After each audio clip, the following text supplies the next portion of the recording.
Segunda de Corintios 2, el regreso al hogar del hijo perdido. La segunda epístola a los Corintios está íntimamente relacionada con la primera. Es muy difícil, por no decir imposible, entender plenamente esta epístola sin relacionarla con la anterior. Pablo dijo en el capítulo 2 que no quería visitar los Corintios con tristeza, probablemente por el tenor de la primera carta, en la cual él hace varias reprensiones. Por eso él dice que escribió aquella epístola en medio de muchos sufrimientos y angustia de corazón, con muchas lágrimas, no para que fueses contristados, sino para que supieses cuán grande es el amor que os tengo. En vista de esto, y sin saber cómo reaccionarían a la epístola anterior, él decidió no visitar a los hermanos de Corinto hasta que se encontrara con Tito en Troas, donde habían acordado encontrarse, y él se sintió tan angustiado mientras Tito demoraba al punto de desistir de un evangelismo en la región, el cual dice haber sido una puerta que el Señor había provisto. Recién en el capítulo 7 descubrimos que él se encontró con Tito más tarde en Macedonia y le trajo buenas noticias sobre la reacción de los hermanos en Corinto cuando se animó y les escribió esta segunda epístola. Por el contexto podemos entender que el motivo de la mayor tristeza relacionado con la primera epístola fue la salida de uno de los miembros de la iglesia por motivos de infidelidad, de adulterio. Eso se hace evidente por las palabras de Pablo en la segunda, cuando dice, le basta a tal persona que esta reprensión hecha por muchos, así que al contrario vosotros más bien debéis perdonar y consolarle para que no sea consumido de demasiada tristeza. Esas palabras no tendrían ningún sentido si no estuvieran conectadas con un evento anterior conocido que encontramos en el capítulo 5 de la primera epístola.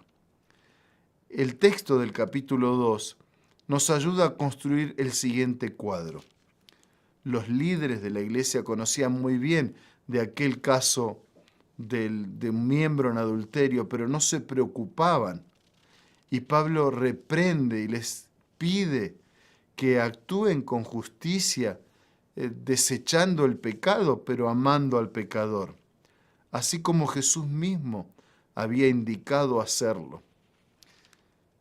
Los líderes de la iglesia, que antes miraban para otro lado, obedecieron la instrucción de Pablo y aquella persona fue desglosada de su membresía y se fueron al otro extremo, pasando equivocadamente a despreciar a ese individuo.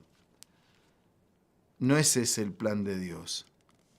Ese hombre despreciado estaba sufriendo, estaba enfrentando una situación de tristeza y por eso Pablo dice, hay que animarlo. Se percibe que está arrepentido y debería ser readmitido en la iglesia.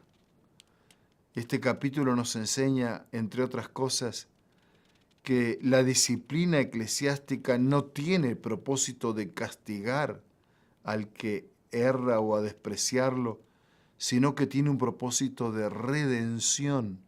Sirve para permitir que la persona tome conciencia al estar fuera de los caminos de Dios y elija volver a ser parte de su familia.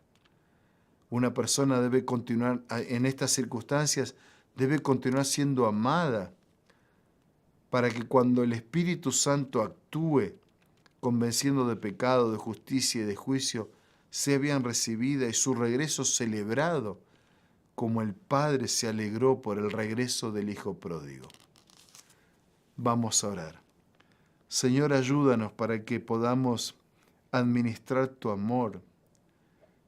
Si tenemos que desaprobar nuestras conductas, que podamos hacerlo con tu palabra y también con tu carácter. Que todo tenga un propósito redentivo, de restauración y de preservación, de búsqueda de nuestras vidas para un día morar contigo por la eternidad. bendice a todos para que cuando sea necesaria, la disciplina siempre sea aplicada con amor y con corrección conforme a tus propósitos.